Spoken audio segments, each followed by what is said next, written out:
10 ఏళ్ల క్రితం TDP, BJP, జనసేనలు జట్టు కట్టి ఏపీకి ఎన్నో హామీలిచ్చాయి.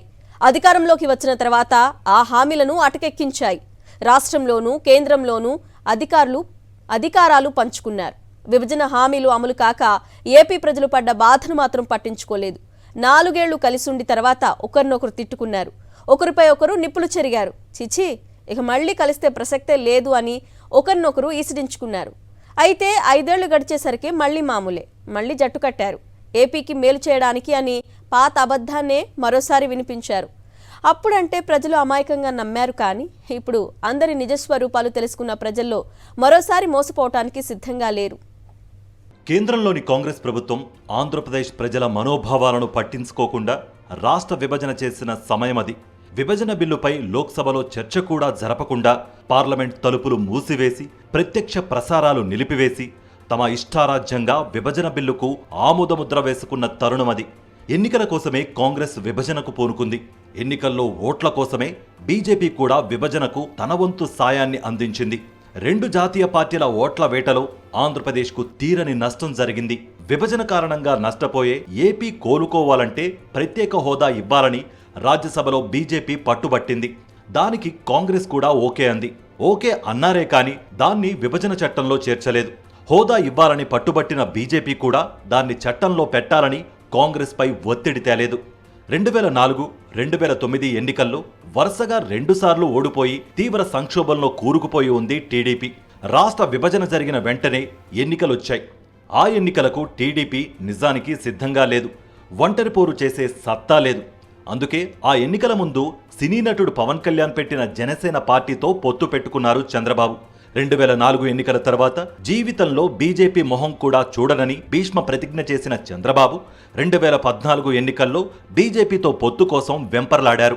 ప్రధానమంత్రి నరేంద్ర మోదీ అపాయింట్మెంట్ కోసం రోజుల తరబడి నిరీక్షించారు. చివరకు మోదీ కాళ్లవేళ్లపడి పొత్తు కుదిరేలా చేసుకున్నారు.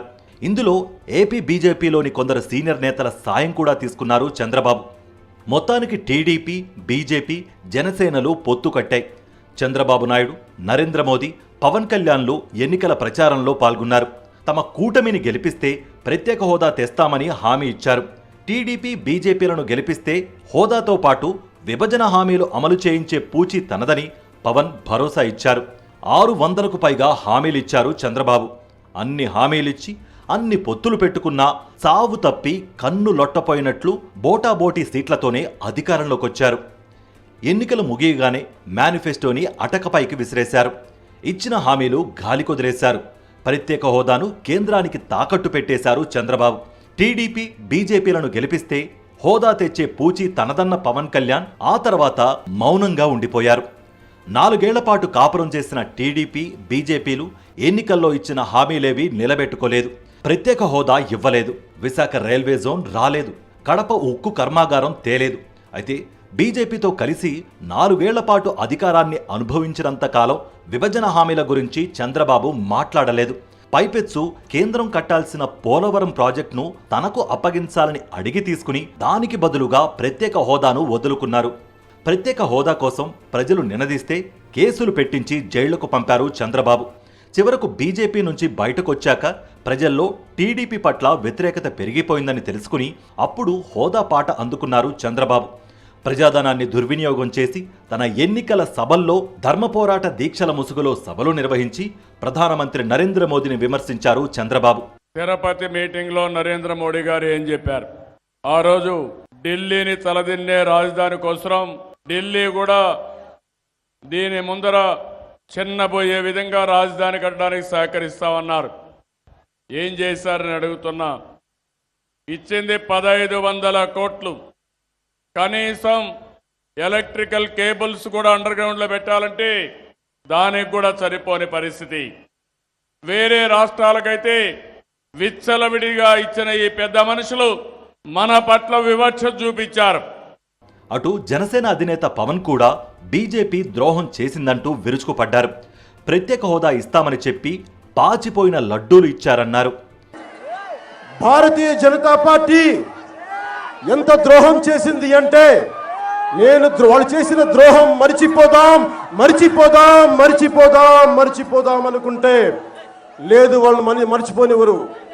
కాంగ్రెస్ పొట్టలో పడిస్తే, వెన్నుపోటు పడిస్తే మనం బీజేపీ దగ్గరికి వెళ్ళి కాంగ్రెస్ వాళ్ళు పొడిచారు, అయ్యా కొంచెం మమ్మల్ని రక్షించంటే వీళ్ళు పొట్టలో పొడిచారు. అది ఇద్దరు చేసింది.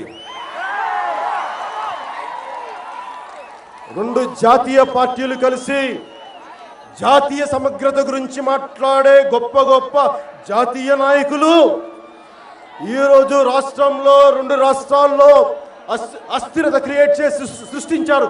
మీరు ఇలాంటి మీ చేతగానితనం వల్ల, మీ దోపిడీ విధానాల వలన ప్రజలను విడగొట్టి మళ్ళీ న్యాయం చెయ్యక, అటు తెలంగాణకి మీరు న్యాయం చేయక, ఇప్పటికీ హైకోర్టుకి వారికి ఇవ్వకుండా, తెలంగాణ వారికి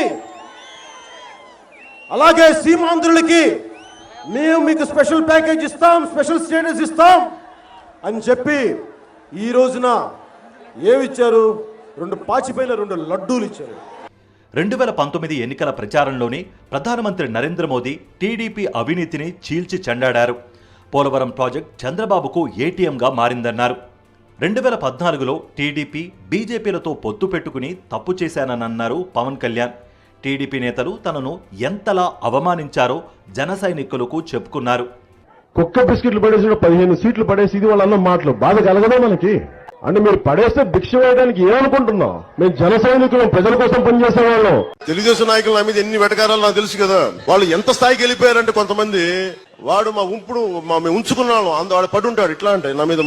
టీడీపీని బీజేపీ, బీజేపీని టీడీపీ, టీడీపీ బీజేపీలను జనసేన నోటికొచ్చినట్లు విమర్శించుకున్నారు.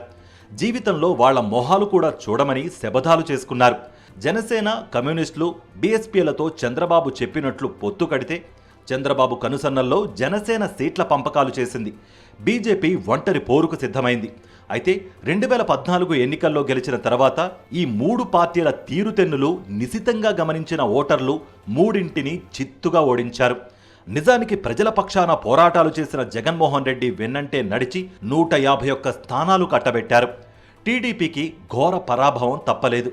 పవన్ కళ్యాణ్ తాను పోటీ చేసిన 2 చోట్ల ఓడిపోయి ఫ్రస్ట్రేషన్కి గురయ్యారు.